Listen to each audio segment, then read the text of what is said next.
بسم الله الرحمن الرحیم. دجال و امروز.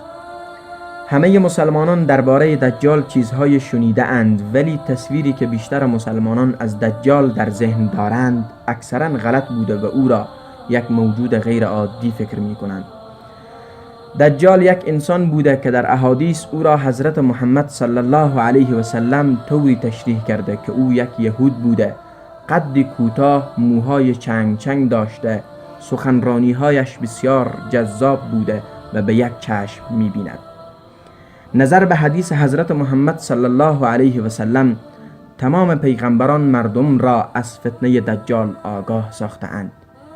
در مسیحیت و دین یهودی او را به نام انتیکرایست، ضد مسیح یا مسیح دروغین می‌شناسند. دجال از کلمه دجله گرفته شده و به معنای فریب میباشد، پس او یک فریب دهنده بزرگ میباشد. او 40 روز در این دنیا زندگی نموده که یک روز آن مانند یک سال، یک روز آن مانند یک ماه، یک روز آن مانند یک هفته و 37 روز دیگر آن مانند روزهای عادی ما و شما خواهد بود.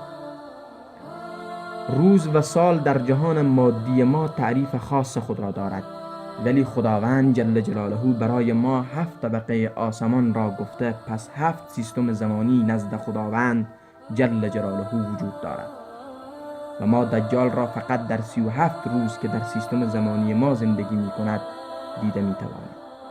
چنانچه خداوند جل جلاله در قرآن پاک می گوید یک روز ما 1000 سال شماست.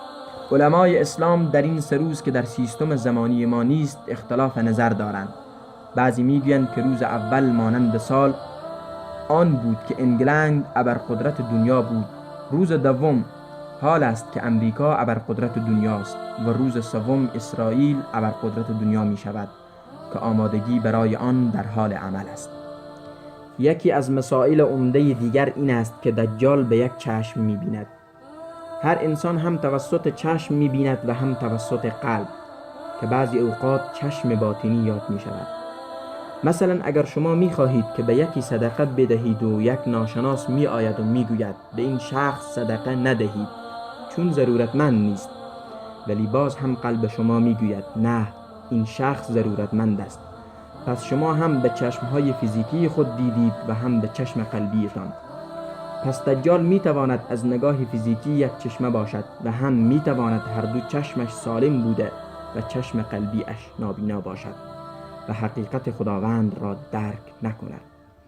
می تواند مقصد از یک چشم سمبولیسم دینی بوده باشد.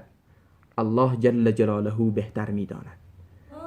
همچنان در احادیث آمده است که در پیشانی دجال کافر نوشته است که تنها مسلمانان واقعی آن را دیده می توانند.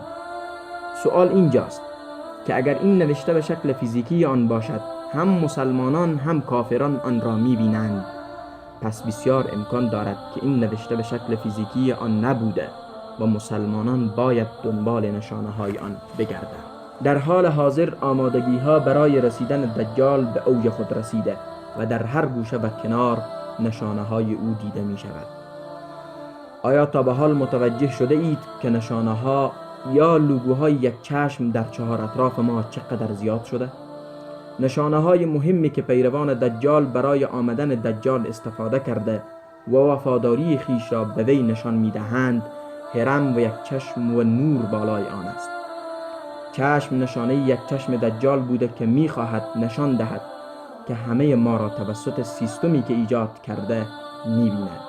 هرم نشان دهنده این است که او در رأس قدرت قرار دارد و نور نشانه این است که او ما را به سوی نور دعوت می کند که البته این نور شیطانی است. اردوی اسرائیل و یکی از بزرگترین کمپنی های تولید اسلحه آن کشور کافر نام دارد. حال سوال اینجاست که چرا دجال توسط پیروان خود این نشانه های خیش را برای ما نشان می دهد؟ چون او می خواهد انسانها را آماده کند تا رسیدن او را قبول کنند و او ذهنهای ناخودآگاه من را آماده قبول کردن خود به حیث عیسی مسیح بودن خود می کند. چون وقتی او می آید خود را عیسی مسیح گفته و اکثر مردم از او پیروی می کنند. فتنه و فریب دجال بزرگترین فتنه در تاریخ بشریت بوده که حتی علمای بزرگ اسلام نیز در این فتنه دچار شده و قوانین غیر اسلامی را در کشورهای اسلامی پذیرفته‌اند. حدیث 1216 صحیح مسلم گفته شده است که رسول الله صلی الله علیه و سلم از فتنه دجال پناه می‌خواست. حضرت محمد صلی الله علیه و سلم بهترین پیغمبران، افضلترین انسانها و معصومترین بشریت از فتنه دجال پناه می‌خواهد.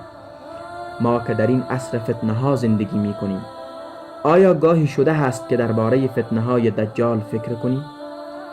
آیا در کدام خطبه روز جمعه شما از دجال و فتنه هایش شنیده اید؟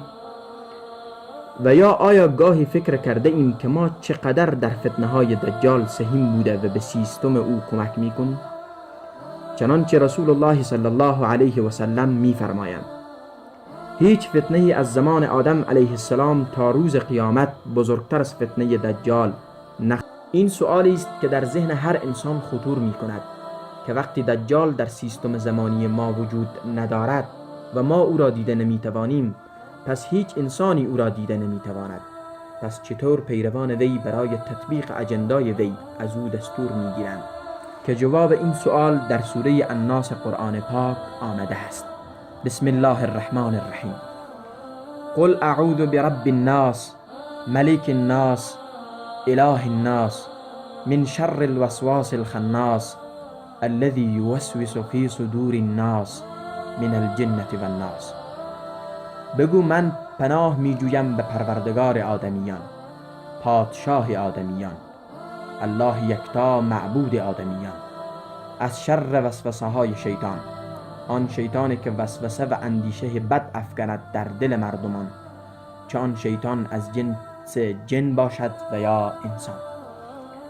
از این سوره واضح می شود که شیطان توسط انسان و جنیات برای انسانها وسوسه می کند و دجال نیز توسط جنیات که توسط ما دیده نمی شوند و در سیستم فیزیکی انسانی وجود ندارند با این پیروان خیش در ارتباط بوده و پیامهای خیش را به آنها می رسند و الله جل جلاله بهتر